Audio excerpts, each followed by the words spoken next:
Hi, and thank you for coming back to my channel. If you're thinking of purchasing a home, listen to this episode so you avoid being house poor.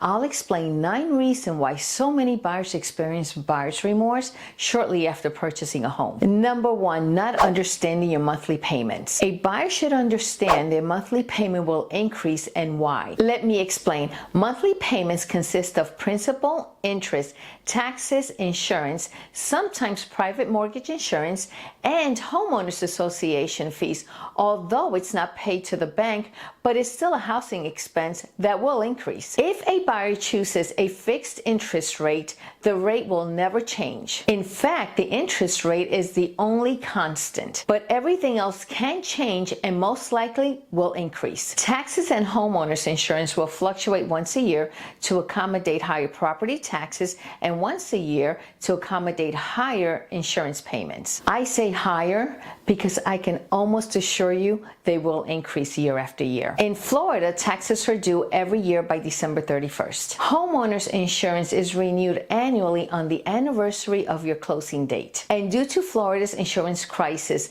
caused by hurricanes and fraud, insurance costs are likely to increase as well. Property taxes and homeowners insurance will not only trigger an increase in your monthly payment, but also create a shortage in your escrow account. A shortage is created when property taxes and or insurance increase. The lender will pay out the higher amount on your behalf. Now you'll have to reimburse the lender for the shortage they paid on your behalf. And you'll have 2 options. Pay the difference in one lump sum payment or have the lender add the shortage to your monthly payments, which will increase the principal balance and in turn will increase your monthly mortgage payments. An increase in your taxes and in your insurance will increase your monthly payments substantially. If you purchase in a homeowners association, this too will increase, not by much, but nevertheless it will increase. However, when you purchase a condominium or in any attached housing community, it's important to be aware that the HOA fees typically increase annually, and these increases can be substantial. Buyers need to understand when taxes and insurance increase, so will their monthly payments. If a buyer's down payment is less than 20%, they will almost always have to pay private mortgage insurance, also known as PMI. This is a fixed expense.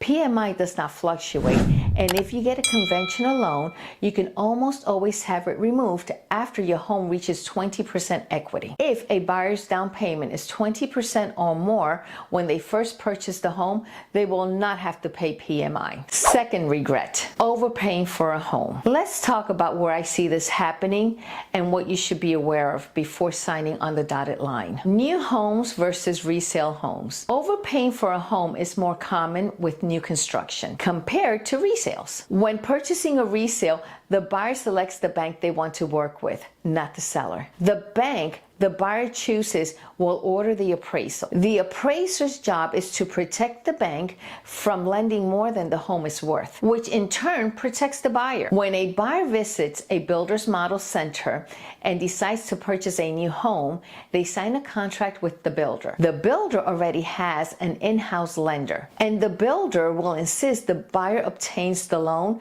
through their in-house lender. Builders sweeten the deal by offering to pay some, if not all, of the buyer's closing costs. They offer a lower interest rate by way of a buy down. But here's the catch. You only get those perks if you use their in-house lender. If you choose your own lender, these perks disappear. Appraisers play a critical role in real estate transactions, ensuring that the buyers, sellers, and lenders have an unbiased estimate of the home's worth. When you use a builder's lender, there is an established relationship between the builder, the lender, and the appraiser. Because the builder's lenders work with their own appraisers, it's very rare for a new home to appraise below the sales price. Builders have systems in place to ensure appraisals match the sales price, which will avoid any issues with loans. In short, builders make it very appealing and sometimes almost unavoidable to use use their lender. Now comes the problem when it's time to sell that home. It is at this moment that buyers often realize they've paid too much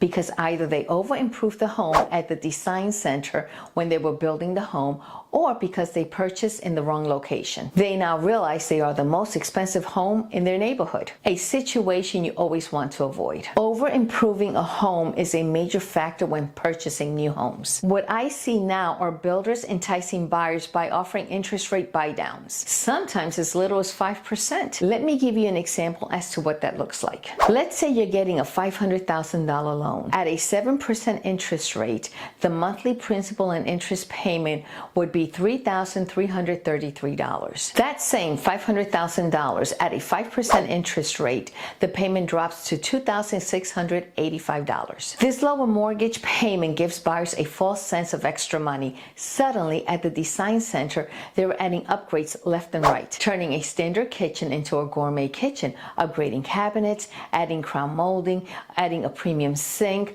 upgrading the kitchen faucet, upgrading the front door, custom paint, and a host of other upgrades. The problem with upgrading a home at a design center is that these upgrades are very expensive and they add up quickly. These upgrades can often exceed $70,000, and most often buyers finance them right back into the loan. Now, instead of financing $500,000, the buyers have just added the cost of all the upgrades right back into the loan, increasing the loan amount by the exact cost of the upgrades. What buyers don't realize is that they have over-improved the home by the exact dollar amount of the upgrades they just chose. And because buyers must use the builder's lender, and the lender has a relationship with the appraiser, a buyer will likely not know they overpaid for the home. The good news is, if a buyer stays in the home for 7 years or more, the market will almost always catch up with the price the buyer paid for the home. However, if you need to sell sooner,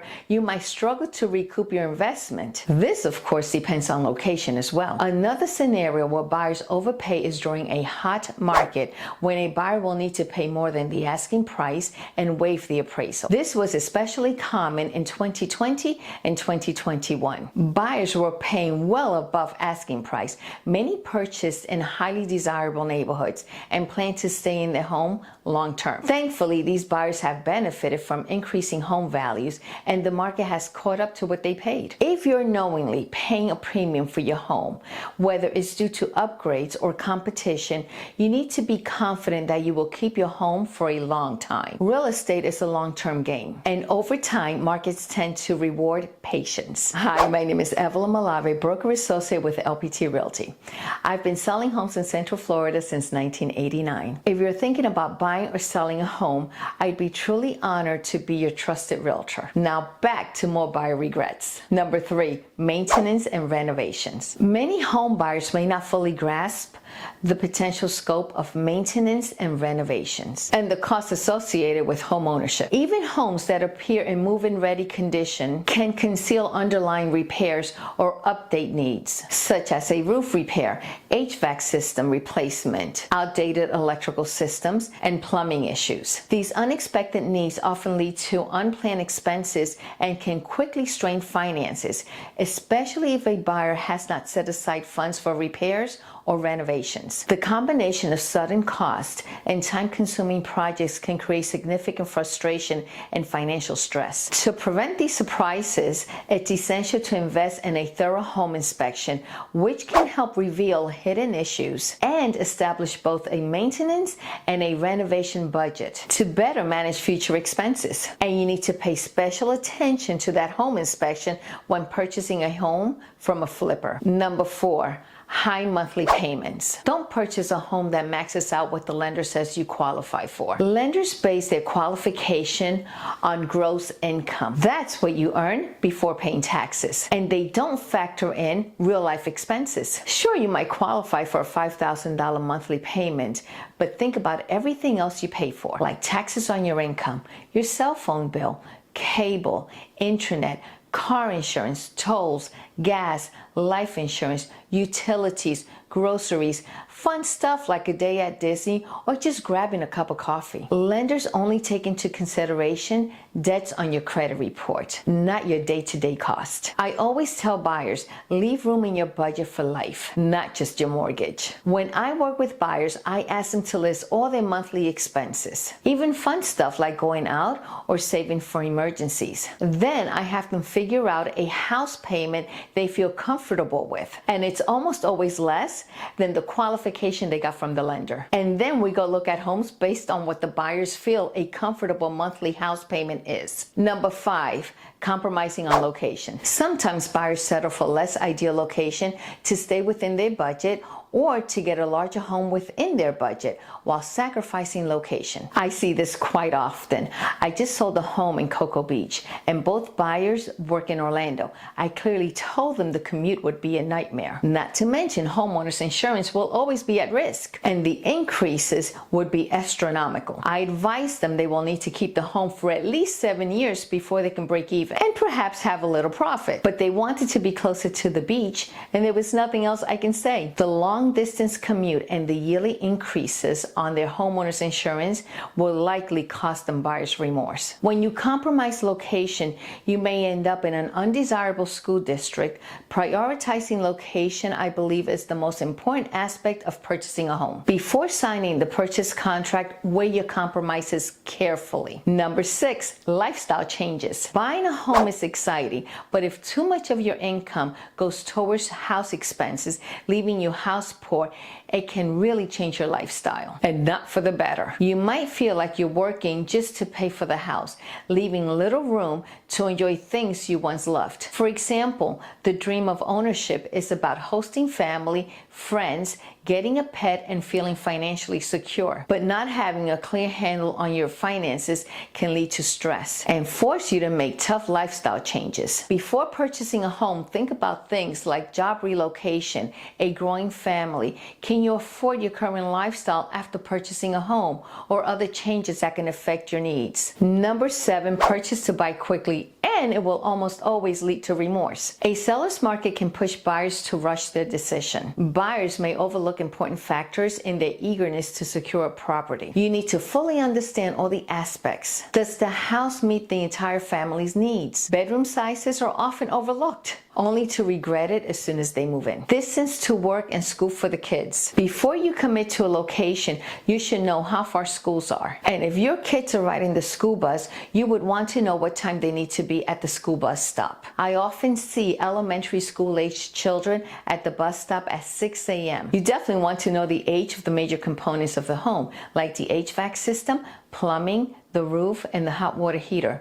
Knowing the age and lifespan of these elements helps buyers anticipate maintenance and replacement costs. Before I write an offer for a buyer, I take several important steps to ensure my buyers are making an informed decision. I give my buyers school information for the home they're considering. I bring them back to the property to measure each room. This ensures all the spaces are right for their needs. I create a detailed market analysis comparing homes to similar properties recently sold in the area. This helps determine the property's fair market value, ensuring my buyers are not overpaying for a home. These steps give buyers confidence in their decision, helping them make a well-informed and financially sound offer. Most importantly, buyers should keep emotions in check and evaluate the property objectively. Number 8, market changes after closing. The housing market and interest rates go up and down every time. If the market drops after you close on your home, it can be stressful, especially if you want to sell or refinance shortly after closing. I suggest you choose a monthly payment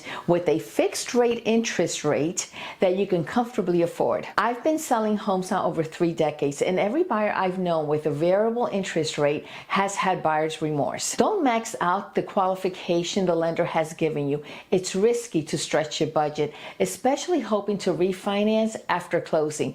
Refinancing is not easy. A lot of things need to line up to be able to refinance. When you purchase a home, plan on staying there for at least 7 years and make sure you have a payment you can handle no matter what happens in the market. Number 9, some buyers feel trapped after purchasing a home. Owning a home can feel restrictive compared to the flexibility of renting. Owning a home is a long-term commitment. If you know you enjoy moving to new locations, or you're not committed to your job, or perhaps you know you will need to get closer to family as your family grows, or you don't like the long-term financial commitment or the responsibility of maintaining a home, then you do not need to purchase a home. I recently had a homeowner describe home ownership as excruciating, saying she felt like a hermit crab carrying the home on her back. Home ownership is a lifestyle, and it's not for everyone. Before purchasing a home, consider your lifestyle, preferences, and readiness for the responsibility of home ownership. What are your thoughts? Have you seen or experienced something similar? Let me know in the comments. If you found this information helpful, I really appreciate it if you would subscribe to my channel. Thank you for coming back to my channel. Bye for now, and be safe.